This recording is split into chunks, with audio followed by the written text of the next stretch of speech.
In a busy corner of North London, they've already demolished 2 hotels, 900 rooms and excavated 20,000 bodies from a burial ground. Work on the high-speed rail link has been going on for 2 years at this site, but its future still hangs in the balance. Construction has also started in Birmingham, and the Conservative mayor for the West Midlands is one of the most energetic voices in favour of the rail link. We've just emerged from the sort of paralysis of Brexit. We want to be that global Britain. Companies have invested hundreds of millions of pounds, if not billions of pounds, on the back of the HS2 decision already taken in 2015. Are we really going to go back on our word? When I interviewed Boris Johnson before the last election, he said that infrastructure was the most radical policy initiative that he had. Do you think this is an example of that? I do. I think it is the example of infrastructure investment actually driving an improvement in opportunities, job opportunities critically, in the cities of the Midlands and the North. Now, we know the politics of this are really clear. He was elected by breaching the Red Wall in the Midlands, in the North. 6 more seats just in my part of the West Midlands. People want to see investment. Phase 1 of the route will run between London to Birmingham, with Phase 2 linking Crewe, Manchester and Leeds. But critics claim the project doesn't do enough to help commuters in the north of England. I think it's the wrong project and a very expensive project for trying to achieve the connection between the north and the Midlands and the south. But the real problem I have is that it doesn't solve the biggest problem of the lot, which is the appalling commuter services around Manchester, Leeds, Birmingham, Nottingham, which people rely on every day, and it does nothing to help that. A final decision on whether to go ahead with HS2 is expected to be announced next week, but much of the parliamentary opposition comes from Boris Johnson's own side.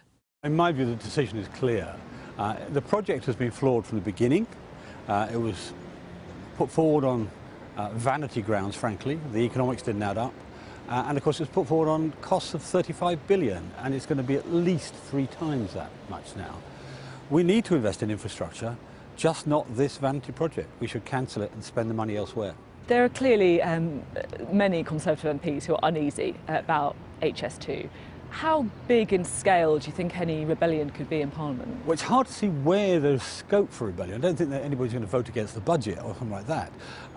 But what you're going to find is a large number of North and the Midlands MPs, actually the new MPs, a large number of them saying, this is a waste of money. How can we justify this? And it won't make them confident in their government's decision. So that's a bad start. That's why this will be a bad decision. I mean, how many are we talking about here? Can you give us a bit of an idea of numbers? I've never done a count. All I can tell you is that the majority of the new MPs I've talked to are against it, and many of the older backbenchers whose judgment in financial matters I trust, well, actually all of them are against it. So you're talking certainly dozens, possibly a lot more than that. I think more than half the backbenchers.